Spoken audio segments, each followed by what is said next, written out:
This is Satish. AP భూ స్కామ్లో మాజీ మంత్రి పెద్దిరెడ్డి బుక్ అయ్యారా? బుక్ చేశారా? ప్రభుత్వం చెబుతున్నదేంటి? పెద్దిరెడ్డి అక్రమాల ఆరోపణల వెనుక రాజకీయ కోణముందా? భూదందాల్లో ఇంకెవరి పేర్లు బయటికి రానున్నాయి? అధికార పార్టీ ఆరోపణలకు వైసీపీ సమాధానం ఏంటి? కూటమి వర్సెస్ వైసీపీగా మారిన భూ రాజకీయంపై వాటి ప్రైమ్ టైం డిబేట్. మనం చర్చలో పాల్గొంటున్నారు. వైఎస్ఆర్ కాంగ్రెస్ పార్టీ నుంచి ఆ పార్టీ నేత, ప్రస్తుతం శాసనసభ్యులుగా ఉన్న చంద్రశేఖర్ గారు 10 టీవీ స్టూడియోలో, అలాగే బయట నుంచి లైవ్లో పాల్గొంటున్నారు తెలుగుదేశం పార్టీ నుంచి ఆ పార్టీ నేత, అధికార ప్రతినిధిగా ఉన్న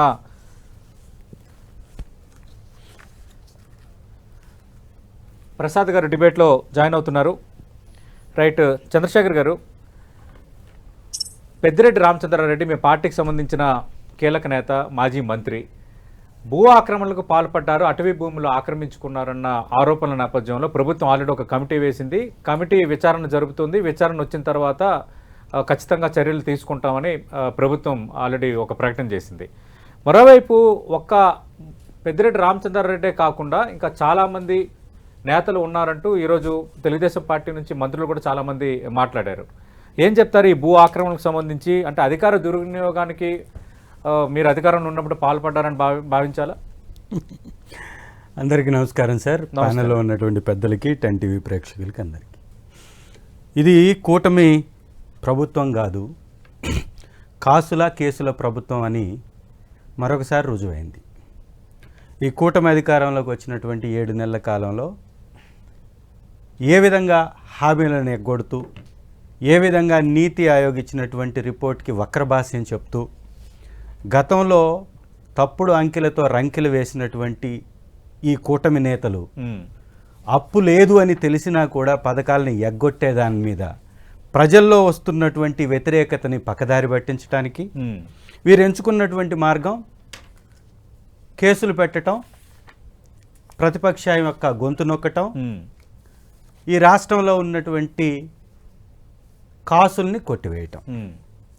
చాలా స్పష్టంగా ఈరోజు వాళ్ళు ఎంత నిస్సిగ్గుగా మాట్లాడుతున్నారంటే తెలుగుదేశం నాయకులు, పెద్దిరెడ్డి రామచంద్రారెడ్డి గారికి సంబంధించినటువంటి స్థలం మీద 2014లోనే రామచంద్రారెడ్డి అనేటటువంటి వ్యక్తి, వెంకటరమణారెడ్డి అనేటటువంటి వ్యక్తి చంద్రబాబు నాయుడు గారు 2014లో ముఖ్యమంత్రిగా ఉన్నప్పుడు కంప్లైంట్ చేశాడు. అంతకుముందు కిరణ్ కుమార్ రెడ్డి గారు ముఖ్యమంత్రిగా ఉన్నప్పుడు కంప్లైంట్ చేశారు. వాళ్ళు సర్వేలు చేసి ఆ భూమి ప్రైవేట్ భూమి అని తేల్చారని పెద్దిరెడ్డి రామచంద్రారెడ్డి గారు వారి దగ్గర ఉన్నటువంటి డేటాతో సహా వివరించడం జరిగింది. ఇవి రెండు పక్కన పెడితే 1968లోనే ఫారెస్ట్ గజెట్లో స్పష్టంగా 30 ఫీట్ల రోడ్డుతోటి అది ప్రైవేట్ భూమి కలిగి ఉంది అని ఆ గజెట్లో నోటిఫై చేస్తుంది. సో ఎప్పుడో 1968లో, అంటే తెలుగుదేశం పార్టీ పుట్టక ముందు గజెట్లో ఉన్నటువంటి స్థలానికి సంబంధించిన 75.74 ఎకరాల భూమిని ఇవాళ వీళ్ళు పెద్దిరెడ్డి గారిని రాజకీయంగా ఎదుర్కోలేక, పెద్దిరెడ్డి గారి మీద గతంలో చూపించినటువంటి కొన్ని అవినీతి ఆరోపణలు, ఇసుక మీద 40,000 కోట్లు దోచేశారు పెద్దిరెడ్డి గారు అన్నారు. దానికి ఆధారాలు చూపించలేకపోయారు.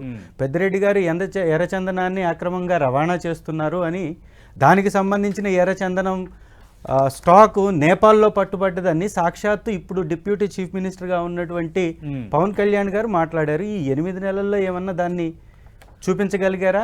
ఇసుక అక్రమం ఆధారం చూపించగలిగారా? పొంగనూరు నియోజకవర్గం పులిచెర్ల మండలం మంగళంపేట రెవెన్యూ గ్రామ పరిధిలో 75 ఎకరాల అటవీ భూములను అక్రమంగా పెద్దిరెడ్డి కుటుంబం పరిధిలోకి చేర్చుకున్నారనేది ఆరోపణ. ఇది ముఖ్యమంత్రి స్థాయిలో విచారణకు ఆదేశించిన అంశం. నిజంగా ప్రభుత్వానికి మీపైన అంటే ఆక్రమణ కరెక్ట్ కాదు, అవి సవ్యంగా ఉన్నాయంటే ప్రభుత్వం ఈ స్థాయి నిర్ణయం తీసుకుంటుందా? సార్, ఇదే ప్రభుత్వం, తెలుగుదేశం ప్రభుత్వం 2014లో ఇది ప్రైవేట్ భూమి అని ఎంక్వైరీ చేసి ఇచ్చినటువంటి రిపోర్టు కూడా చూపించడం జరిగింది. ఆ రోజు 1981లో డైరెక్టర్ ఆఫ్ సెటిల్మెంట్స్, ఐఏఎస్ ఆఫీసర్గా అప్పుడు డైరెక్టర్గా ఉన్నటువంటి అసదుద్దీన్ అహ్మద్ గారు దాన్ని ప్రైవేట్ భూమి అని చూపించినటువంటి దస్తావేజును కూడా వారు ప్రదర్శించడం జరిగింది. ఇవాళ ఈ ప్రభుత్వం దగ్గర ఉన్నటువంటి ఆధారం ఏంటో బయట పెట్టాలి కదా. ఎంక్వైరీ జరుగుతుంది అన్నప్పుడు, ఎంక్వైరీ కాకముందే మీరు తప్పు అని ఎలా నిర్ధారించారు? అవినీతి జరిగిందని ఎలా నిర్ధారించారు? రెవెన్యూ రికార్డ్స్లో ఉన్నటువంటి 75.74 ఎకరాల భూమి, ఆ భూమి ఆల్రెడీ 1968లోనే ఫారెస్ట్ గజెట్లో ఉన్నప్పుడు మీరు ఇవాళ అది ప్రభుత్వ భూమి అనో అటవీ భూమి అని ఏ విధంగా నిర్ధారిస్తారు? దాదాపుగా 14 సంవత్సరాలు తెలుగుదేశం పార్టీ అధికారంలో కొనసాగింది. అప్పుడు కనపడినటువంటి ఈ భూమి ఇవాళ కొత్తగా ఎలా ప్రత్యక్షమైంది? అంటే సప్తగిరి ప్రసాద్ గారు, ఆల్రెడీ ఈ భూమికి సంబంధించి అది ప్రైవేట్ భూమిని ఆల్రెడీ గత ప్రభుత్వాలు తేల్చాయి. ఇప్పుడు 75 ఎకరాల అటవీ భూములు అక్రమంగా పెద్దిరెడ్డి కుటుంబం ఆక్రమించింది అన్నది కేవలం ఆరోపణ మాత్రమే అని వైసీపీ అంటుంది. మీరేం చెప్తారు సార్? సార్, ప్యానెల్లో ఉన్నటువంటి పెద్దలందరికీ నా హృదయపూర్వక నమస్కారాలు. నమస్తే సార్ సప్తగిరి ప్రసాద్ గారు. ఈ దేశంలో ఏ దొంగ అయినా కానీ ఫస్ట్ తీసుకొస్తే చెప్పే మొట్టమొదటి మాట ఏంటంటే, నాకేం తెలియదు, నేను ఒట్టి అమాయకుణ్ణి, నేను ఏ పాపం ఎరుగుణ్ణి, ఏ విచారణకైనా సిద్ధము, రండి అండి చెప్పడం క్వైట్ కామన్. అందులోనూ చిత్తూరు జిల్లాలో పెద్దిరెడ్డి రామచంద్రరెడ్డి గారు చెప్పడంలో పెద్ద ఆశ్చర్యపోవడం లేదు. నేను ఏమందుకంటే ఎంక్వైరీ కమిటీ ఫామ్ చేసినారు. ఎందుకు ఈ లోపలే గుమ్మడికాయ దొంగ భుజాలు తడుకున్నట్టే నా నిర్దోషిత్వాన్ని నిరూపించండి ఏంది అని 8 నెలలు అయింది, ఇంకా కూడా నా పైన ఆరోపణలు నిరూపించలేదంటే వెయిట్ చేయబ్బా, తొందరపడతావు ఎందుకు? నీ పైన ఆరోపణలు 1, 2 కాదు, చాలా పెద్ద స్కామిస్ట్ నువ్వు. చూడు, అధికారంలోకి వచ్చిన తర్వాత 2019 నుండి 2024 వరకు దాదాపుగా చిత్తూరు జిల్లాలో DFO Chaitanya Kumar Reddy, range officer Balakrishna Reddy, వీళ్ళిద్దరిని పెట్టుకొని అటవీ భూమిని యథేచ్ఛగా దోచావు. ముఖ్యంగా ఈ బాలకృష్ణారెడ్డి అనే వ్యక్తి అయితే చిత్తూరు ఒక రేంజ్కి కాకుండా పుంగునూరు రేంజ్కి ఆయన ఇన్ఛార్జ్, మదనపల్లికి ఆయన ఇన్ఛార్జ్ రేంజ్కి. నేను అడిగేది ఏంటంటే, నీ బంధువు బాలకృష్ణారెడ్డి ఒక చిత్తూరు రేంజ్కే కాకుండా మదనపల్లి పుంగునూరు కూడా వేయించుకున్నావే అంటే ఇంకెక్కడ రేంజర్ లేదన్నా, ఆఫీసర్లు దొరకలేదన్నా? నీ పైన వచ్చినటువంటి ఆరోపణలు క్రిస్టల్ క్లియర్ గా మేము చెప్తాం. ఆర్నాటంపల్లి బీట్లో అక్రమంగా రోడ్లు వేసావు, చంద్రమాకులపల్లి బీట్లో అక్రమంగా సీసీ రోడ్లు వేసుకున్నావు, అడవుల్లో కురుజువారిపల్లి బీట్లో రోడ్లు వేసుకున్నావు, పీవీపల్లి బీట్లో రోడ్డు వేసావు అక్రమంగా, ఫారెస్ట్ లో రోడ్డు, మామూలు గ్రామాల్లో కాదు ఫారెస్ట్ లో రోడ్డు వేసావు. ఇవన్నీ ఆరోపణలు కాదు, వాస్తవాలు, ఛాలెంజ్. కందూరు బీట్లో వేసావు ఫారెస్ట్ లో. నేను అడుగుతున్నాను, ఫారెస్ట్ లో రోడ్లు వేయడానికి నీకు అనుమతి ఎవరిచ్చారు? నీ ఆవులపల్లి రిజర్వాయర్ కి ఎన్జిటి నేషనల్ గ్రీన్ ట్రిబ్యునల్ 25 కోట్లు ఫైన్ వేయటం నిజం కాదా అని చెప్పి నేను అడుగుతున్నాను. ఎందుకు వేసింది నీకు? ఫారెస్ట్ లో అనుమతి లేకుండా చెట్లు కొట్టేసావు, ఎంక్రోచ్మెంట్లు చేసావు, దందా చేసావు. ఈరోజు నేను ఒకటే చెప్తున్నా, ఇంప్రాపర్ మెయింటెనెన్స్ రికార్డ్స్ నీ పైన వచ్చినటువంటి రిపోర్టు, ఫారెస్ట్ అధికారులు ఇచ్చినటువంటి రిపోర్టు, నువ్వు మంత్రిగా ఉన్నప్పుడే ఒక ఫారెస్ట్ అధికారి ప్రభుత్వానికి రిపోర్ట్ రాశాడు. ఏమని? ఇంప్రాపర్ మెయింటెనెన్స్ ఆఫ్ రికార్డ్స్, కొన్ని రికార్డులు సరిగా మెయింటైన్ చేయలేదు, కొన్ని రికార్డులు చైతన్య కుమార్ రెడ్డి డిఎఫ్ సంఖలో పెట్టుకుని పోయినాడు అని కూడా ఇచ్చున్నాడు. పైగా ఒక్కొక్కటి కాదు, ఈయన చేసినటువంటి అరాచకాలు దాదాపుగా 250 ఎకరాల అటవీ భూమిని స్వాధీనం చేసుకుని ఈ రోజు గెస్ట్ హౌస్ కట్టారు. ఈ రోజు అన్ని ప్రధాన పత్రికల ఫోటోలతో కూడా వచ్చింది. నీది కాదని చెప్పగలవా గెస్ట్ హౌస్? అంటే ఈ అంశంపై ఈ రోజు మాజీ మంత్రి పెద్దిరెడ్డి రామచంద్రారెడ్డి రెస్పాండ్ అయ్యారు. ఆయన చెప్తుంది ఏంటంటే, కిరణ్ కుమార్ రెడ్డి ముఖ్యమంత్రిగా ఉన్నప్పుడు టీడీపీకి చెందిన వెంకటరమణారెడ్డి ఫిర్యాదు చేశారు. ఆ రోజు ఫారెస్ట్ రెవెన్యూ జాయింట్ సర్వే నిర్వహించి ఎలాంటి ఆక్రమణ లేదని తేల్చి చెప్పారు. ఆ తర్వాత చంద్రబాబు సీఎం అయ్యాక మళ్ళీ ఫిర్యాదు చేస్తే అప్పుడు ఎలాంటి ఆక్రమణలు చేయలేదని గుర్తించారు. కోర్టు తోసిపుచ్చేసిందని ఆయన ఇస్తున్న వివరణ. ఒకటే సార్, నేను చెప్పే ఆరోపణలన్నీ, ఇప్పుడు చదివి వినిపించిన ఆరోపణలన్నీ 2019-24 మధ్యలో నువ్వు అటవీ శాఖ మంత్రిగా ఉన్నప్పుడు చేసినటువంటి నేరాలు, ఘోరాలు ఇవి. కిరణ్ కుమార్ రెడ్డి ముఖ్యమంత్రి గారు ఉన్నప్పుడు వెళ్ళవద్దు. నేను అడిగేది ఒకటే, ఈయన ఎప్పుడు మంత్రి అయినా అటవీ శాఖనే ఎందుకు కోరుకుంటాడో అది చెప్పండి. Rosaiah first Kiran Kumar Reddy chief minister గా ఉన్నప్పుడు అటవీ శాఖ, జగన్మోహన్ రెడ్డి చీఫ్ మినిస్టర్ గా ఉన్నప్పుడు అటవీ శాఖ. ఈ అటవీ శాఖలో ఏముంది? ఓకే. ఎందుకు అంత ప్రత్యేకమైన ప్రేమ అటవీ శాఖలో? ఉమ్. ఆ? నేను ఛాలెంజ్ చేస్తున్నాను కదా. ఓకే. నీ అధికారి రాసినటువంటి ఏం రాశాడు తెలుసా? The inspection I have noticed have many illegal unauthorised activities mining operations doing in the gravel road. ఇక్కడ ఒక విషయం చెప్తాను. ఉమ్. ఇక్కడ ఏం చేస్తారంటే రెవెన్యూ భూమిలో మైనింగ్ కి పర్మిషన్ తెచ్చుకుంటారు సార్. ఓకే. ఫారెస్ట్ ల్యాండ్ పక్కనే ఉంటుంది. ఆ రెవెన్యూ ల్యాండ్ లో మైనింగ్ కి తెచ్చుకుంటారు పర్మిషన్. ఉమ్. కానీ రెవెన్యూ ల్యాండ్ కన్నా కూడా ఫారెస్ట్ లోపల ఎన్క్రోచ్ అయ్యి అక్కడ మైనింగ్ చేస్తారు. ఓకే. ఆ విధమైన ఆరోపణలు కొన్ని వందల కోట్ల రూపాయలు ఇల్లీగల్ మైనింగ్ లో పెద్దిరెడ్డి రామచంద్రరెడ్డి యొక్క ప్రమేయం ఉంది. నేను ఒకటే చెప్తున్నాను సార్, ఈ చర్చ ద్వారా వల్ల వద్దు ఛాలెంజ్. పెద్దిరెడ్డి రామచంద్రరెడ్డి గారు ఈ ఆరోపణలన్నిటిపైన ఓకే. ఆయన ఎంతో ఇష్టపడే సదుమ అయ్యప్ప స్వామి దేవాలయంలోకి వచ్చి ఉమ్. నేను ఏ తప్పు చేయలేదు, ఓకే. అటవీ శాఖ భూమి నేను ఎన్క్రోచ్ చేయలేని ప్రమాణం చేయడానికి సిద్ధంగా ఉన్నారా? రైట్, నేను నేను అడుగుతాను. సిద్ధంగా ఉన్నా. చంద్రశేఖర్ గారు డైరెక్ట్ గా సప్తగిరి ప్రసాద్ గారు సవాల్ విసురుతున్నారు. అదే జిల్లాకు చెందిన నేత. 2019, 2024 అంటే కిరణ్ కుమార్ రెడ్డి హయాం కాదు, అంతకుముందు చంద్రబాబు నాయుడు గెలిచిన హయాం కూడా కాదు. 2019 నుంచి 2024 అంటే మీరు అధికారంలో ఉన్నప్పుడు ఆయన ఒక చిట్టా చదివారు సప్తగిరి ప్రసాద్ గారు. మొత్తం ఇన్ని ఆక్రమణలకు, ఇన్ని అవినీతికి పాల్పడ్డారు, ఇవి తప్పని ప్రమాణం చేయగలరని సవాల్ విసురుతున్నారు. పెద్దిరెడ్డి గారు రాజకీయంగా చంద్రబాబు నాయుడు గారికి కొరకరాని కొయ్యగా మారినటువంటి మాట వాస్తవం. పోయలేదు చంద్రబాబు నాయుడు గారు ఏంటి సార్ ఇంకా ఏంటి సార్ పెద్దిరెడ్డి రామచంద్రరెడ్డి వీళ్ళకున్నటువంటి ఇంకా పెద్దిరెడ్డి రామచంద్రరెడ్డి గారు ఫ్రస్ట్రేషన్ ఎలా ఉంటుందంటే, వారు మాట్లాడేటప్పుడు అనేక అబద్ధాలు చెప్పినా కానీ సప్తగిరి ప్రసాద్ గారు నేను మాట్లాడలా, మధ్యలో వచ్చేస్తాడు ఆయన. పెద్దిరెడ్డి రామచంద్రారెడ్డి గారిని ఈ ఎలక్షన్స్లో కూడా ఏమి చేయలేకపోయారు చంద్రబాబు నాయుడు గారు. తన సొంత జిల్లా చిత్తూరు జిల్లాలో ఒక బలమైనటువంటి నేతగా, తెలుగుదేశం పార్టీకి కొరకరాని కొయ్యగా మారినటువంటి నేతగా, వైఎస్ఆర్ కాంగ్రెస్ పార్టీలో ఒక మంచి నేతగా ఎదిగినటువంటి పెద్దిరెడ్డి గారి యొక్క వ్యక్తిత్వ హననమే వీళ్ళ యొక్క పరమావధి. అంతకుమించి ఇంకొకటి లేదు. 1968లో ఫారెస్ట్ గజెట్లో ఉందిరా నాయనా అంటే నిన్న జరిగింది మొన్న జరిగింది అంటాడు. రెండవది నేనేమంటున్నానంటే ప్రధాన పత్రికల్లో వచ్చింది అని రాస్తాను. అది ప్రధాన పత్రిక కాదు, మీ కరపత్రిక. మీ కరపత్రికలో తీసుకొచ్చినటువంటి వార్తను తీసుకొచ్చి ఇవాళ మీరు చెప్పిన తనకి దమ్ము ధైర్యం ఉంది కాబట్టి, తను తప్పు చేయలేదు కాబట్టి బయటికి తీసుకొచ్చేసి జీవోలతోటి డేటాతోటి వారి దగ్గర ఉన్నటువంటి ఆధారాలతోటి ప్రెస్ మీట్ పెట్టారు. మీకు దమ్ము ధైర్యం ఉంటే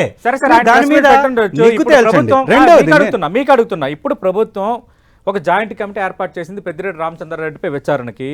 చిత్తూరు కలెక్టర్, జిల్లా ఎస్పీ, ఇలాగ ఐఎఫ్ఎస్ అధికారి, ముగ్గురు అందులో ఇదిగా ఉన్నారు. వాళ్ళు ప్రభుత్వ అధికారులే. ఇప్పుడు రేపు పొద్దున్న వాళ్ళు సర్వే చేసి రైట్ ఇది తప్పే, అటవీ భూములను ఆక్రమించారని తేలితే అప్పుడు మీ సమాధానం ఏంటి? వైసీపీ సమాధానం? ముఖ్యమంత్రి గారి ఆలోచన ఏంటో స్పష్టంగా తెలిసిన తర్వాత, పెద్దిరెడ్డి గారిని రాజకీయంగా ఇబ్బంది పెట్టాలి అనుకున్న తర్వాత వారు తేల్చేటటువంటి నిజమేముంటుందండి? చంద్రబాబు నాయుడు గారు తప్పకుండా ఎదుర్కొంటాం. మేమేమంటున్నామంటే ఏబి వెంకటేశ్వరరావు అనేటటువంటి వ్యక్తి మీద ఆయన శాఖలో చేసినటువంటి ఆర్థిక నేరాల మీద గత ప్రభుత్వంలో స్పష్టమైన ఆధారాలతోటి వారిని పక్కన పెట్టడం జరిగింది. ఇవాళ వీళ్ళ ప్రభుత్వం గజెట్ ఇచ్చేసుకుంది.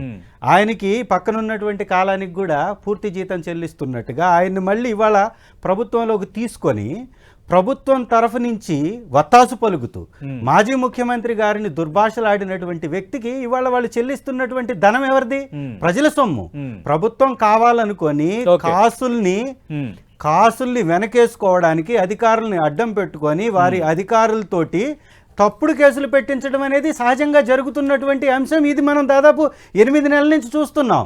ఇవాళ ఒక్క పెద్దిరెడ్డి గారి మీదేనా, వైవి సుబ్బారెడ్డి గారి మీద ఇదే రకమైనటువంటి కేసు, సజ్జల రామకృష్ణారెడ్డి గారి మీద ఇదే రకమైనటువంటి కేసు, నందిగాం సురేష్ గారి మీద, ఒక మాజీ ఎంపీ గారి మీద ఈ రోజు మంత్రులు మాట్లాడారు. విశాఖ ఇన్ఛార్జిగా అటు విజయసాయిరెడ్డి మొత్తం భూ ఆక్రమణలకు పాల్పడలేదన్న అంశాన్ని తెర ముందుకు తెస్తున్నారు. అలాగే మీ పార్టీ కీలక నేత సజ్జల రామకృష్ణారెడ్డి పేరు తెస్తున్నారు. ఈ రోజు ఇప్పుడు పెద్దిరెడ్డి రామచంద్రారెడ్డి పేరు ఇప్పుడు వస్తుంది, వైవి సుబ్బారెడ్డి పేరు వస్తుంది. నెక్స్ట్ వాళ్ళు చేసిన భూదందాన్ని కూడా మొత్తం బయట పెడతాం, బహిర్గతం చేస్తాం, రాష్ట్ర ప్రజల ముందు ఉంచుతామని మంత్రులు ఈరోజు మాట్లాడుతున్నారు. ఇవాళ తెలుగుదేశం పార్టీకి సంబంధించి మొన్న రీసెంట్గా మంత్రి గారు అమరావతిలో మాత్రం భూములు రేట్లు పెంచము, ఉమ్, మిగిలిన చోట్ల మాత్రం పెంచుతాము అంటారు. ఉమ్, అమరావతిలో ఎందుకు పెంచట్లేదు అంటే పేదల కోసమా? ఉమ్, అమరావతిలో వీళ్ళు కొట్టేసినటువంటి భూముల యొక్క రేట్లు పెంచి రిజిస్ట్రేషన్ల ఫీజులు పెంచితే వీరికి నష్టం కాబట్టి అక్కడ రేట్లు తగ్గించుకుంటున్నారు. ఓకే. ఇవాళ ఈ రాష్ట్రంలో చేస్తున్నటువంటి ప్రభుత్వ పరిపాలన ఎలా ఉందంటే పేదలకి మట్టి కొట్టి ఉమ్, ప్రభుత్వం మొత్తం దోచుకుంటుంది, ఓకే. నాయకులందరూ ఏంది సార్ మనం దోచుకుంటున్నారు. మాట్లాడుతున్న అంశం ఏంటి? విషయాన్ని ఇంకోటి కప్పిపుచ్చటానికి చంద్రబాబు నాయుడు గారు ఇవన్నీ వేషాలు ఎందుకు వేస్తున్నారు? ఒక్క నిమిషం వినండి సార్, వినండి. ఎమ్మెల్యే గారు లడ్డు టీటీడీ లడ్డు విషయంలో వీరు చేసినటువంటి రాజకీయాన్ని ఏంటి సార్ నాకు అర్థం కాదు. దేవుడే తిప్పికొట్టాడు. ఓకే. అట్లాగే పథకాలు ఎగ్గొట్టి వీళ్ళు చేస్తున్నటువంటి రాజకీయాలని ప్రజలు తిప్పికొడుతున్నారు. Right. ఇవాళ ఇంకొక సెన్సేషన్ కేసు కావాలి, డైవర్టింగ్ చేయాలి. Right. గిరిరాజ్ ప్రజల్ని ప్రసాద్ డైవర్ట్ చేయడానికి ఎంచుకున్నటువంటి ఒక మార్గం ఇది. ఇప్పుడు దావోస్ లో సార్ ఒక్క నిమిషం నాకు Right, one minute ఏంటి సార్? ఎందుకు ఇది చేస్తున్నారు? ఎందుకు చేస్తున్నారు నేను చెప్తాను. మాట్లాడు. దావోస్ పర్యటనలో వీళ్ళు ఒక్క రూపాయి పెట్టుబడిని సాధించలేనటువంటి విషయం మీద పెద్ద ఎత్తున Okay. ఈ ప్రభుత్వం మీద వ్యతిరేకత వచ్చింది. చంద్రబాబు గారి వ్యాఖ్యల మీద పెద్ద ఎత్తున వ్యతిరేకత వచ్చింది. Okay. ప్రభుత్వం పథకాలు ఇవ్వకుండా ఎగ్గొడుతున్నటువంటి Okay. తీరు మీద ప్రజల్లో ఆగ్రహం ఉంది. Okay. వీటి నుంచి పక్కకు తప్పించడానికి Right. సప్తగిరి ప్రసాద్ గారు మాట్లాడుతున్నటువంటి గొంతుల్ని డైవర్షన్ నొక్కడానికి ఈ పాలిటిక్స్ లో కార్యక్రమాలు. భాగంగానే ఈ అంశాన్ని తెర ముందుకు తెచ్చారు. ఆ పథకాలు సంబంధించి ఇచ్చిన హామీ నెరవేరటం లేదు. అలాగే దావోస్ కు వెళ్లారు, ఏమీ సాధించలేదు. ఇది జనంలో చర్చ ఉంది కాబట్టి డైవర్షన్ కోసం ఈ మాజీ మంత్రి పైన ఇప్పుడు ఈ అంశాన్ని తెర ముందుకు తెచ్చారంటున్నారు చంద్రశేఖర్ గారు. మనం వచ్చింది డిబేట్ లోకి పెద్దిరెడ్డి అక్రమాల గురించి. ఉమ్, ఈయన మన ఎమ్మెల్యే గారు లడ్డు వడ బూందీ గురించి మాట్లాడుతున్నాడు. ఉమ్, నాకేం అర్థం కాదు. నేను చదువుతున్నా కదా పెద్దిరెడ్డి అక్రమాల చిట్ట ఇది ఉమ్, ఏంది పుంగునూరు రేంజ్ లో అదేం కనపడట్లేదు లేండి, చెప్పండి. ఉమ్, చంద్రమాకులపల్లి బీటులో అక్రమంగా రోడ్లు వేసావు. ఉమ్, పుంగునూరు రేంజ్ లో కురవపల్లి రోడ్లు బీట్ వేసావు. ఉమ్. చారాల బీట్ లో అక్రమంగా రోడ్లు మైన్స్ సరే, ఇది ఆల్రెడీ చెప్పారు సార్. ఇది ఆల్రెడీ చెప్పారు. అవన్నీ వాస్తవాలే చెప్తున్నారు సప్తగిరి ప్రసాద్ గారు. మేమేమంటున్నామంటే సప్తగిరి ప్రసాద్ ప్రతిపక్షంలో గారు ఉన్నప్పుడు మీరు నిద్రపోయారా? టీడీపీ ప్రతిపక్షంలో ఉన్నప్పుడు మీరు అసెంబ్లీలో వీటన్నిటి గురించి ఎందుకు మాట్లాడలేకపోయారు? అప్పుడు ఎందుకు చర్చ రాలేదు? అధికారం మీ చేతిలో ఉంది కాబట్టి అడ్డగోలు జీవోలు పాస్ చేసి అవినీతి మరకలెట్టిస్తే సరిపోతుందా? చంద్రశేఖర్ గారు మీరు మంచి ఇష్యూ రేజ్ చేశారు. కానీ పెద్దిరెడ్డి రామచంద్రారెడ్డి మంత్రిగా ఉన్నప్పుడు కూడా అప్పుడు టీడీపీ నేతలు కానీ జనసేన నేతలు కానీ చాలా మంది ఆరోపణలు చేశారు. అలాగే ఒక సబ్ కలెక్టర్ కార్యాలయంలో ఫైళ్లు తగలబెట్టిన అంశంపై కూడా కొంత పెద్దిరెడ్డి రామచంద్రారెడ్డి పైన కొన్ని ఆరోపణలు వచ్చాయి. మీ ప్రభుత్వంలో తగలబెట్టినటువంటి ఫైళ్లు మా ప్రభుత్వం చేసినట్ట, మేము చేసినట్ట? తగలబెట్టింది మీ ప్రభుత్వంలోనా కాదా? ఓకే. అంటే ఆడలేక మధ్యలో ఓడు అనేటటువంటి సామెత ఏదైతే ఉందో దాదాపుగా రైట్ 2,75,000 కోట్ల రూపాయలు వైఎస్ఆర్ కాంగ్రెస్ పార్టీ వైసీపీ ప్రభుత్వంలో పేదలకు అందిస్తే ఒకే ఒక్కరు 5 సంవత్సరాల్లో ఇంత పెద్ద మొత్తం అందిస్తే ముగ్గురు నాయకులు కలిపి ఒక్క పదకాన్ని ఇవ్వలేక నానా తిప్పలు పడుతూ డైవర్ట్ చేయడంలో భాగంగా చేసేటటువంటి కార్యక్రమాలు ఆధారం చెప్పమనండి. ఒక ఆధారం చెప్పమనండి. సప్తగిరి ప్రసాద్ గారు, అంటే ఆధారాలు చూపండి అని వైసీపీ అడుగుతోంది, డైవర్షన్ పాలిటిక్స్ అంటుంది. దీనిపై మీ వివరణ ఏంటి సార్? ఇప్పుడు డిబేట్ లో కూర్చున్న తర్వాత ఏ పాయింట్ అవుతుందో దానికి స్టిక్ ఆన్ కావాలా? ఆయన ఏ పథకం పెట్టారు ఏంటంటే 3 గ్యాస్ సిలిండర్ల పథకం ఆయన కనిపించలేదా? అన్నా క్యాంటీన్ పథకం ఆయన కనిపించలేదా? మెగా డిఎస్సి ఆయన కనిపించలేదా?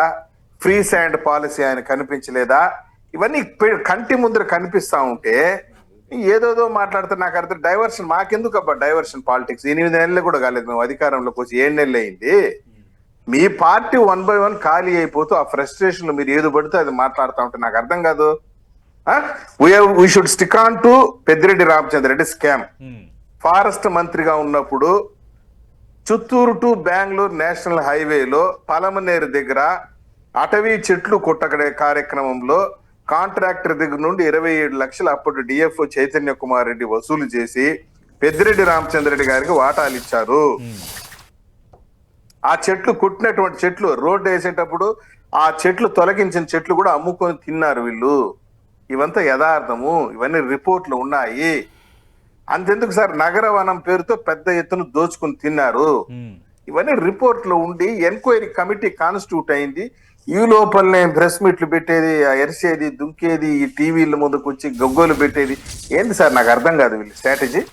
ఓపికగా ఉండండి, ఒక నెల రూపాయలు రిపోర్ట్ వస్తుంది, ఓకే దొంగ ఎవరో దొర ఎవరో తేలిపోతుంది. మేము కన్స్ట్రక్టివ్ ఆరోపణ చేస్తున్నాం కదా. బోయకొండ, పవిత్రమైనటువంటి బోయకొండ గంగమ్మ రిజర్వ్ ఫారెస్ట్ లో కూడా అక్రమంగా రోడ్లు వేసుకున్నారు, దోచుకున్నారు. గ్రానైట్ మాఫియా రంగంలోకి దిగింది. విలువైనటువంటి మైనింగ్ సంపదను దోచుకొని తిన్నారు, గ్రావెల్ని దోచుకొని తిన్నారు మీరు. నేను అడిగేది, ఈ రోజు ఈనాడు పత్రికలో వచ్చినటువంటి గెస్ట్ హౌస్ నీది కాదు అని చెప్పగలవా? ఈనాడు పత్రికల్లో విత్ ఫోటోతో, విత్ ఎవిడెన్స్ తో వచ్చింది. అంతెందుకు అబ్బాయి, చర్చ అంతా అవసరం లేదు. నువ్వు ఎంతో ఇష్టపడేటువంటి సదుమ అయ్యప్ప స్వామి దేవాలయంలోకి వచ్చి ఈ గెస్ట్ హౌస్ నాది కాదు అని చెప్పమని చెప్పండి. ఓకే ప్రమాణం చేయమని చూద్దాం. స్ట్రైట్ గా అడుగుతున్నారు సప్తగిరి ప్రసాద్ గారు. డివేట్ అవ్వట్లేదు, ఆయన ఆ సబ్జెక్ట్ స్టిక్ ఆన్ అయ్యి స్ట్రైట్ గా కొన్ని ప్రశ్నలు సంధిస్తున్నారు మిమ్మల్ని ఉద్దేశించి, వైఎస్ఆర్ కాంగ్రెస్ పార్టీ నుంచి మీ పార్టీ నేత పెద్దిరెడ్డి రామచంద్రన్ ఉద్దేశించి. అంటే నెల రోజుల రిపోర్ట్ వస్తుంది కదా, గుమ్మడికాయ దొంగ అంటే భుజాలు ఎందుకు తడుముకుంటున్నారు, నివేదిక వచ్చిన తర్వాత మాట్లాడొచ్చు కదా అనేది ఆయన రేజ్ చేస్తున్న పాయింట్ ఒకటి. రెండోది, ఒకవేళ వాళ్ళు తప్పు నివేదిక ఇస్తే మీకు న్యాయస్థానం వెళ్ళడానికి మీకు ఛాన్స్ ఉంది కదా. ఎస్, సప్తగిరి ప్రసాద్ గారు చెప్పినటువంటి అడిగిన ప్రశ్నకి మొట్టమొదటి ఆయన వివరాలతో సహా చెప్పారు. మొట్టమొదటి జవాబే నా యొక్క ప్రసంగంలో చెప్పాను, మొదటే చెప్పేశాను. పెద్దిరెడ్డి రామచంద్రారెడ్డి గారి మీద మీరు గతంలో కూడా అనేక ఆరోపణలు చేశారు. 40,000 కోట్ల ఇసుక మీద మీరు ఆరోపణ చేసిన దాన్ని ఈ రోజు వరకు 8 నెలల్లో నిగ్గు తేల్చలేదు. ఎర్రచందనం నేపాల్లో పట్టుబడ్డది అని ప్రతిపక్షంలో ఉన్నప్పుడు మాట్లాడినటువంటి అంశం మీద ఈ రోజుకి మీరు ఆధారాలు చూపించలేకపోయారు. ఇవాళ ఇంకొక కొత్త అంశాన్ని తీసుకొచ్చారు. దానికి సంబంధించినటువంటి డేటా ఇది 1968లోనే అది ఫారెస్ట్ గజెట్ లోనే ఉంది. అది ప్రైవేట్ భూమి, 75.74 సెంట్ల భూమి, ఎకరాల భూమి. అప్పుడున్నటువంటి IAS ఆఫీసర్ 1981లోనే ప్రైవేట్ భూమి అన్నారు. కిరణ్ కుమార్ రెడ్డి గారు అక్రమాలు కూడా పాల్పడ్డారని అని కిరణ్ కుమార్ రెడ్డి గారు ఇచ్చినటువంటి కిరణ్ కుమార్ రెడ్డి గారి ప్రభుత్వంలో ఇచ్చినటువంటి పత్రం గురించి మాట్లాడాము. చంద్రబాబు గారి 2014 గురించి మాట్లాడాము. ఇంకా అది అయిపోయింది. ఆయన ఆ 3 ముక్కలే నేర్చుకొని వస్తే మనం ఏం చేయలేము. సప్తగిరి ప్రసాద్ గారు తప్ప ఇంకోటి చెప్పట్లేదు. మీరు అధికారంలో ఉన్నప్పుడు చాలా అక్రమాలకు పాల్పడ్డారని చాలా లిస్ట్ చేశారు. అదే సార్ 8 నెలలు అయింది కదా. 8 నెలలు అయింది కదా. 8 నెలల్లో మీరు ప్రతిపక్షంలో ఉన్నప్పుడు మాట్లాడిన ఆధారాలు దొరకలేదు. ఇప్పుడు 9వ నెల ఇప్పుడు ప్రారంభించారని ప్రతిపక్షంలో ఉన్నప్పుడు చేసిన ఆరోపణలకే మీకు ఆధారాలు దొరకలేదంటే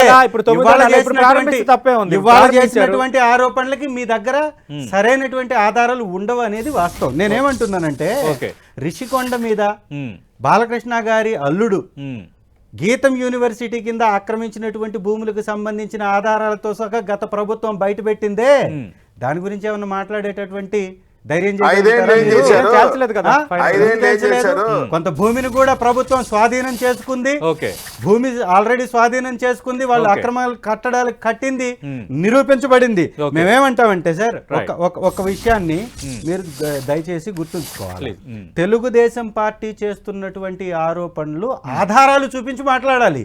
ఇవాళ తెలుగుదేశం పార్టీ ప్రభుత్వం ఉంది కాబట్టి ఏదైనా వాళ్ళు తప్పును తప్పుగా చూపించి నిజం అవుతుంది కదా. ఇప్పుడు ఈ కమిటీ వేశారు. ఈ కమిటీ రేపు పొద్దున ఆధారాలు చూపకపోతే అది కూడా ప్రశ్నార్థకం అవుతుంది. రైట్, చూపలేదు అని చెప్తున్నాం. సప్తగిరి ప్రసాద్ గారు ఆధారాలు చూపాలి. ఇప్పుడు కమిటీ వేసినా విచారణ జరిపిన ఒక్క ఆధారం కూడా ఉండదు, ఎందుకంటే అంత న్యాయబద్ధంగానే మేము ఉన్నాం కాబట్టి అని అంటున్నారు చంద్రశేఖర్ గారు. ఫైనల్ గా ఏం చెప్తారు? కన్క్లూడ్ చేద్దాం సార్.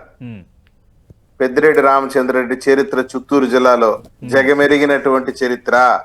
రాయలసీమ వీరప్పన్ అనే పేరుంది ఆయనకి. సార్, చంద్రబాబు నాయుడు గారి చరిత్ర కూడా జగమెరిగినటువంటి చరిత్ర. చంద్రబాబు నాయుడు గారు కూడా 2 ఎకరాల భూమితోటి ఈ దేశంలోనే అత్యంత సంపన్నమైనటువంటి ముఖ్యమంత్రిగా కొనసాగినారు. సబ్జెక్ట్ మాట్లాడి మీరు వ్యక్తిగత హననం అనేది చేయడం మొదలు పెడితే చంద్రబాబు నాయుడు జీవితమే ఒక అబద్ధపు జీవితం. చంద్రబాబు నాయుడు గారి యొక్క రాజకీయ చరిత్ర ఒక అబద్ధపు చరిత్ర అనేది ప్రజలందరికీ తెలుసు. రైట్. చంద్రశేఖర్, సప్తగిరి ప్రసాద్ గారు మాట్లాడండి సార్, కన్క్లూడ్ చేద్దాం. ఇప్పుడు ఎంక్వైరీ వేశారు. ఓకే 2 నెలల లోపల రిపోర్ట్ వస్తుంది. మ్మ్. దొంగ ఎవరో దొరెవరో తేలుతుంది. మ్మ్. ఈ లోపల వీళ్ళు కాపాడుకోవడానికి రైట్ టీవీల ముద్ర గట్టిగా అరవమని చెప్పి వాళ్ళే పంపించుంటారు. ఓకే నేను అడిగేదానికి ఒప్పుకుంటారు లేదా చంద్రశేఖర్ గారిని చెప్పమని చెప్పండి. మ్మ్.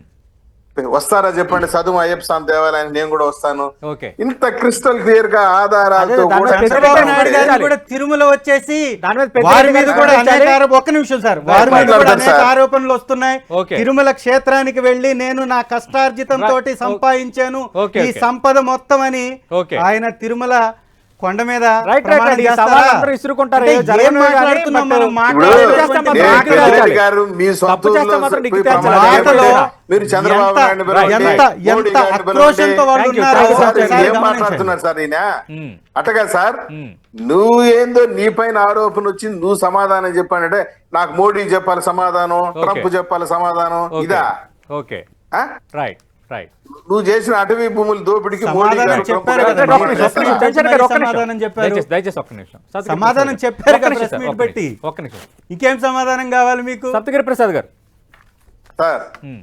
క్రిస్టల్ క్లియర్ గా దొరికిన దొంగ, రైట్. మీకేం ఇబ్బంది లేదు. ఓకే నేను చెప్తున్నాను కదా, ఇప్పుడు ఆయన చెప్తున్నాడు 8 నెలలు అయిపోయింది, 8 నెలలు అయిపోయింది అనేసి. మ్మ్. మేము ఇంకా 4.5 సంవత్సరం పరిపాలన ఉందబ్బా, ఎందుకు అప్పుడే ఎగురుతున్నారు? రైట్ నీ పైన పథకాలు ఆరోపణలన్నీ కూడా ప్రతి నిజమవుతాయి.